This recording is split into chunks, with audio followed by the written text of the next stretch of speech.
Hi there and welcome back. In this module, we'll cover optimizing your Facebook Live traffic. By the end of this video tutorial, you'll learn the necessary steps and strategies to optimize your Facebook Live. Getting massive traffic flow to your live stream can be done by determining the best time and date to go live. And to get things running, proper planning is necessary. First is the preparation stage, where you generate ideas on what you plan to talk about during your live stream. While it's good to maintain a certain element of being impromptu and improvising, planning would help to minimize the awkward silences, which help to elevate the quality of the live stream. When you go live, there's little to no room for error because you won't be able to edit things out. Other elements of planning to consider is how long the live stream will be. What other opportunities do you have during the live stream to meet your objectives like sales, promotions, brand awareness, and so on, and the right time to go live. Once your planning is done, the next step is to inform your followers that you'll be conducting a live stream on Facebook at the determined time and date. This will prompt your audience and followers to be ready and make time for the live stream, especially when it's educational and adds value. You'd want to prompt them and create hype because your live stream can be part of a bigger marketing campaign or sales funnel. Therefore, you want the maximum number of audiences tuning in when you go live. Blast out the message through email and other social media sites. In your announcement, write a compelling and simple description for your live stream. Include an end benefit for your audience. Always think about WIIFM.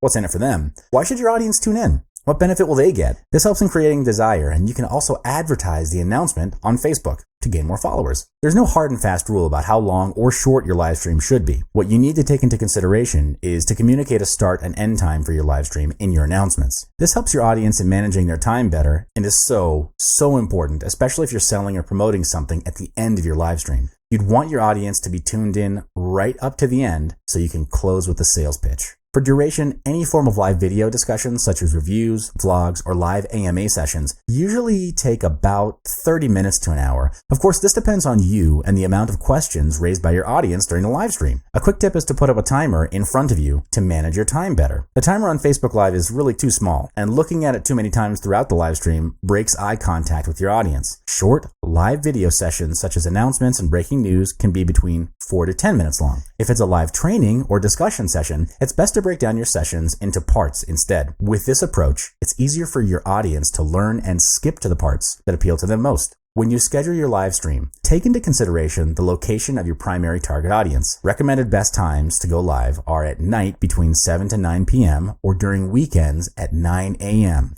Generally, these are the times when your audience is back home from work and most likely to be on Facebook. Though these are the recommended times, what you can do is to put up a schedule in advance and educate your audience on the timing of when you're going to go live. It'll take a while at the beginning, but once you've done it a couple of times, your audience will know and anticipate your live streams.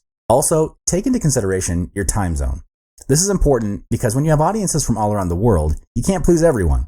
But what you can do is first determine your primary target audience, then understand what time zone they're in and cater to their preference and go live. Of course, you'd need to balance it out with your own time as well, because there's no point in going live at a time zone that's best suited to your primary target audience, but is 3 a.m. in the morning at your side. You'll have to go live looking tired and haggard in the long run, and you'll get burned out. In summary, it'll be hard and uncomfortable at the beginning, and generally speaking, by the third time you go live, you should already have a template which you can then reuse or modify to suit to your marketing or business needs over and over again. But then, the key is to be consistent and don't give up.